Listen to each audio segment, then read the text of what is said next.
If you're just getting started with kayak fishing, it's easy to get overwhelmed with all the videos and gear out there. That's why I put together the ultimate gear list for 2026. 25 accessories to keep you safe, comfortable, and make the most of your time on the water. But first, dad joke of the day, where do pirates get their hooks? Secondhand stores.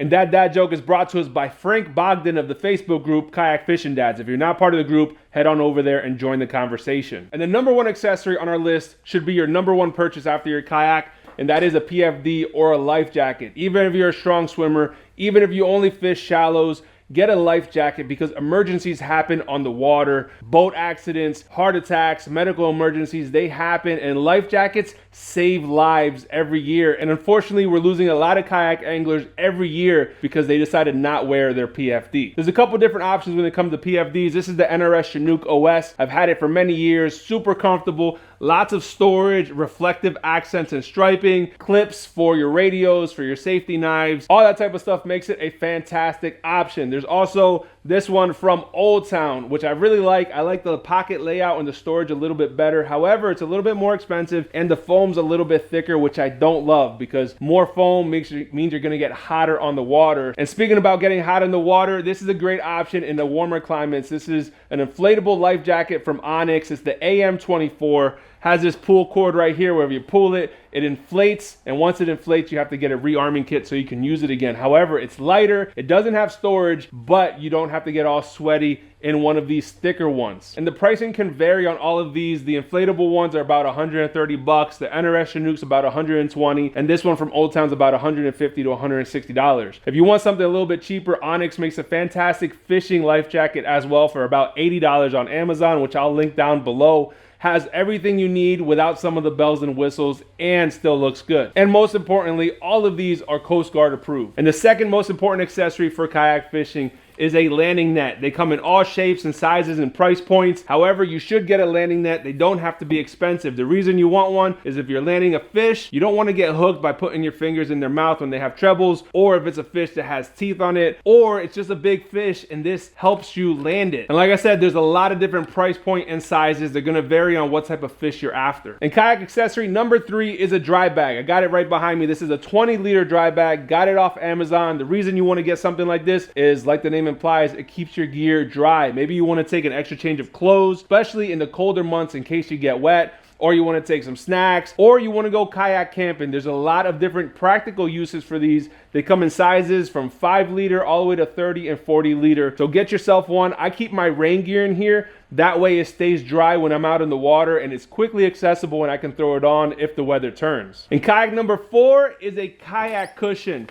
Now, if you're out there fishing for 6, 8, 10, 12 hours a day, you can get sore even on these really comfortable seats on these newer kayaks. But what these kayak cushions do is they give you that added comfort, that added cushion for your butt cheeks, for your back. If you have a pedal drive kayak, sometimes pedaling can cause stress on your lower back. A kayak cushion can help alleviate that pressure by lifting you up a little bit and giving you a little bit more cushion. Now, these kayak cushions are not cheap, ranging anywhere from $60 to $70. However, they're waterproof, they're comfortable, and they will last a really long time. If you're not looking to spend this much money, there is a budget option, which I will link down below so you can check it out. However, if you have the extra money to spend, these kayak cushions are where it's at. And accessory number 5 is a kayak crate. There's lots of different brands and styles, and you can make your own, which I'll show you in just a second. However, this is the Yak Attack Black Pack Pro. It's a 16 by 16 with the short stack attachment on the top. The reason you want to get something like this is because it helps you stay organized on the water, keeps everything together and dry, and it gives you a spot to put your rod. So I have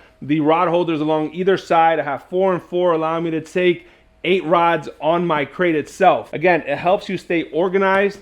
You can put your tackle crates in there. I have 3,600 boxes, 3,700 boxes, and I typically keep a battery in here as well for my accessories. Now, if you don't want to spend that much money, then I suggest making your own tackle crate out of milk crates. This was the first one that I had and made, and it withstood 3 seasons of fishing in my kayak. And it's simply 2 crates put together with literally zip ties, and I got some bungees on there. I have some rod holders as well. I did a video showing how this is made, which I will link down below. It's incredibly easy, and most of the stuff you probably have in your garage already. And accessory number 6 is a measuring board or catch board for your kayak. Now, these help you measure your fish, and if you're doing tournaments, then this is required, and a lot of times specific brands are required. Ketch is one of the most popular brands. They're about 60 to 70 bucks, and they are really heavy duty. They're made in America, and they really are a great board. However, if you want a cheaper option, Ketch also makes a plastic board. It's the Ketch Carbonate. So it's plastic, obviously not as heavy duty, but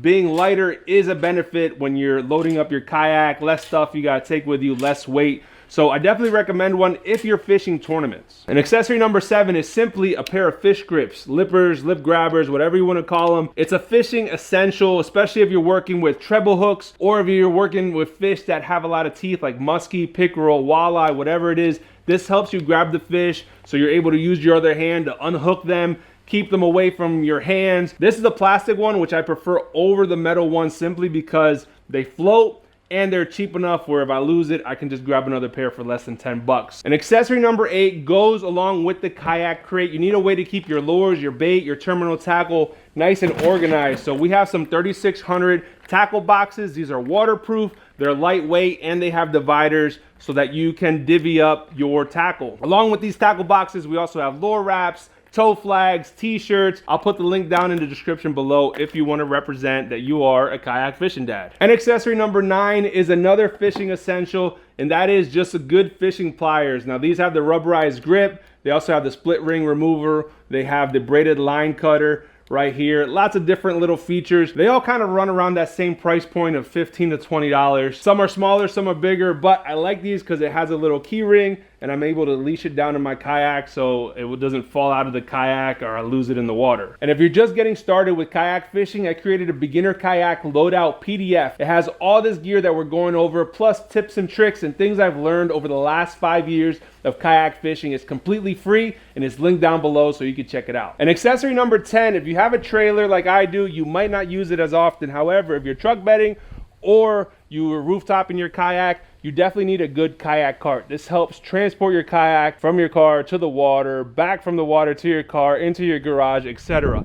And get a good one. Some people tend to DIY these, however, they're not typically happy with the end result. There's a lot of cheap ones on the market that are more than good enough for the job. This is the Wilderness Systems kayak cart. It's about 250 bucks, so it's not one of the cheap ones. However, Vevor makes a heavy-duty kayak cart, which I highly recommend, and I even compared it to this cart, and I think it stands up right to it, and it's only 70 bucks. But whatever you do, just make sure you get a good kayak cart to move your kayak around. And kayak fishing accessory number 11 protects your expensive investment in rods, and that is with a rod float. It's essentially a small pool noodle that in this case I taped it with electrical tape on my rod. They come with Velcro strips that you can use as well. However, that Velcro tends to get caught up with the line here, so I've replaced that with electrical tape. So if your rod falls in the water, it floats instead of sinks down to the bottom. A lot of us spend $200, $300, $400 on our rod setups. Although it's not sexy, it's an easy way to save that investment. And accessory number 12 is another way to stay organized on the water, and that is with Trackpaks from Yak Attack. These are essentially small tackle boxes that you can stack, that you could put little trays in. You could fit them on rails. You can move them around. You can unclip them so that they are stacked in 2s, 3s, singles, wherever you want them. I like them because they're modular, so I have them here on my captain's bridge. However, if I wanted them here on the side, here on this side, on top of my Blackpack Pro, you can do that. So it's really versatile and allowing you to work it any way that's most comfortable for you. And accessory number 13 is important if you are powering electronics on your kayak or plan to do it at some point, and that is a lithium battery. This is a 12 volt, 50 amp hour from LiTime. You don't have to go this big. However, I power my live scope, my fish finder, my lights, my cell phone charger, all that stuff off of this battery. And if you get a bigger battery, it can last you multiple days on the water. This one can last 2.5 full fishing days on the water without needing to be recharged. The great thing about lithium over a smaller lead acid is that it has a deeper depth of discharge, meaning you can use more of the battery, it's lighter, and it has a smaller footprint. When you're in a kayak, every ounce counts, and that's where lithium batteries really shine. Cutting down battery weight means your setup stays more balanced, and especially if you're paddling or pedaling long distances, it really matters. Less weight also gives you more room to carry more gear, more tackle, or just make your day on the water more comfortable. I've been running LiTime lithium batteries for more than 3 seasons already, and they've been solid every time. I haven't had any issues like voltage drops or anything else. One thing I didn't think about at first, but now is one of my favorite features, is the Bluetooth connectivity. I just have to go to the app and I can see how much juice I have left on my battery while I'm on the water. That's a big deal regardless if you're fishing tournaments or if you're running electronics all day long. The app also helps me keep track of battery health long term, so I know when to top off the battery or when it's time to swap it out. Honestly, it just takes all the stress off. LiTime has batteries as small as 12 amp hours, and they come in at a better price than a lot of the competitors. And number 14 might seem a little bit obvious when it comes to kayak fishing. However, some people don't think about it, and that is a paddle. You need to get a paddle if you're on a kayak. Even if you have a motor or pedal drive, I still recommend having a paddle with you. Now, paddles are made up of different materials. There's different types. I'm not gonna get into all of that stuff. However, if you have a motor or you have a pedal drive, you don't need an expensive paddle. You don't even need really a mid-tier paddle. I had a $20 paddle from Walmart for years, only because I used it A, as a backup, B, in the case of emergencies, or C, just to launch my kayak off the ramp. Now, when you want to spend a little bit more money on a paddle is when the paddle is your main mode of transportation. If you don't have a pedal drive or a motor, spend a little bit more for something that's lighter, more comfortable, more aerodynamic, all that good stuff. And then in that case, you might be spending $200 or more. But if that's not the case for you, a low-end paddle will do just fine. And accessory number 15 can be considered another fishing essential, and that is some line snips. Even though I have fishing pliers, these line snips are lighter, they're portable, and I prefer these because they cut better and they have more of a cutting surface. And this one from Boomerang is one of the most popular ones. It also has a retractable lanyard as well, so I just keep it typically between my legs down here, and it's always within arm's reach. I even have one as well on my tackle wall, which I'll take with me or shove it inside of my PFD if needed. And kayak accessory number 16 is a kayak cooler. I actually don't use this cooler for snacks or drinks like a lot of people do. You can, however, I like to use this to organize my soft plastics. I keep all my plastics in here, especially when I'm going on a long trip. This is a great place to keep them, and the reason for this is that it fits right behind your kayak seat. So you can either just sit it on your tank well behind your kayak seat like this, or you can use the clips that it comes with and clip them onto your seat so it's not bouncing around or falling into the water. These are made to attach securely, typically between your seat and your crate, so it's out of the way, it's efficient, and you can use it to organize your tackle even further. And accessory number 17 is definitely for the convenience factor, and that is a cup holder. If your kayak does not come with a molded in cup holder, then grab one of these. That way you can take your coffee, your water, your beverage of choice on the water. However, even if you have a molded in cup holder like I do, a lot of times these can't accommodate the larger tumblers, coffee cups, and I want to take with me a lot of coffee on the water, especially on them colder days and them early mornings. So get yourself a cup holder just like this, and you can stay hydrated on the water. And our next accessory is great when you're out on the water in them early days, late nights, or even overnight, and that is a headlamp.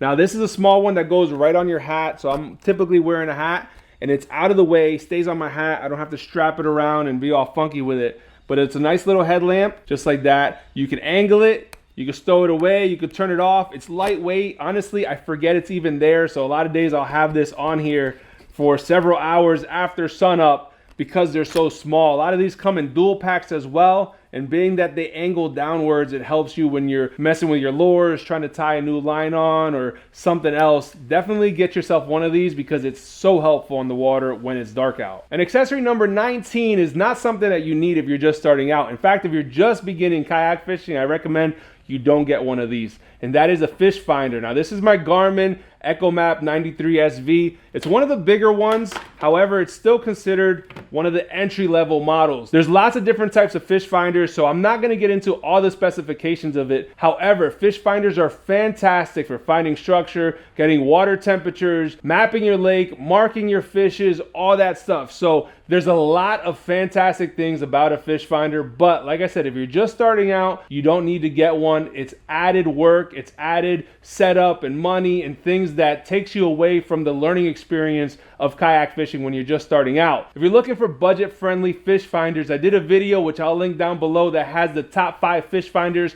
under $500, and they're great for anglers who are starting out and are ready to make that leap into a fish finder. And accessory number 20 helps you from spilling your phone into the drink. Now this is a phone tether, and there's a lot of different ones out there, but this one from Rogue is my favorite. This is the Shield tab, and it's a little small one that goes between your phone and your phone case, and the only thing that sticks out is this little D-ring on the bottom, and that D-ring attaches to the supplied tether, and this tether then can be attached to your life jacket, to your rail, to whatever you want. But it's super easy to spill your phone into the water without noticing. Plenty of guys have done it. My friends have done it. And I'm not trying to be one added to that list, so get yourself a good phone tether. And number 21, I actually don't have with me right now because I'm inside. However,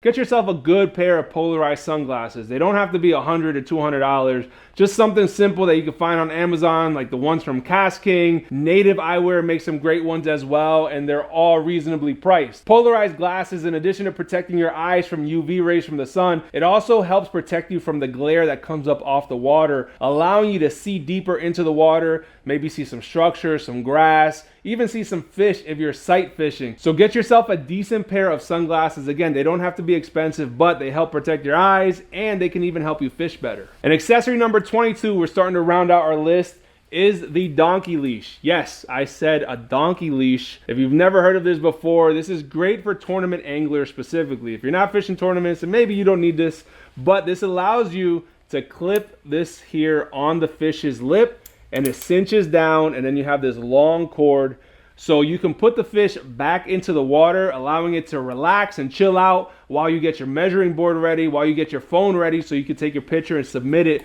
for your tournament. That's what a lot of guys use, and the fact that you can cinch it down prevents the fish from getting loose. I've used this several times, and I gotta say, it's worked pretty well every time I've used it. Number 23 on our list is just a decent pair of water shoes. Especially in the warmer months, summer, late spring, early fall. Water shoes make a big difference. It gives you traction, protection from bugs, protection from the sun for the most part. I like them better than a pair of Crocs on the water personally. This is just a pair from Amazon, which I will link down below, but I've had these for 2 summers on the water, and besides some weird tan lines it gives you through the top drainage ports, they're pretty cool, they work well, and they've put up with some abuse. And number 24 kind of goes along with the water shoes, and that's boots. These are boots from NRS. They're called the Boundary Boots, and these are fantastic, especially in the colder months, late fall, winter time. If you're fishing colder water, this keeps your feet completely dry. They're neoprene, so your feet stay dry, your calves stay dry, and they go all the way above your calf. I like these because they're adjustable with the laces on the bottom, but they're also adjustable around your calf as well. Honestly, this is some of my favorite footwear that I own.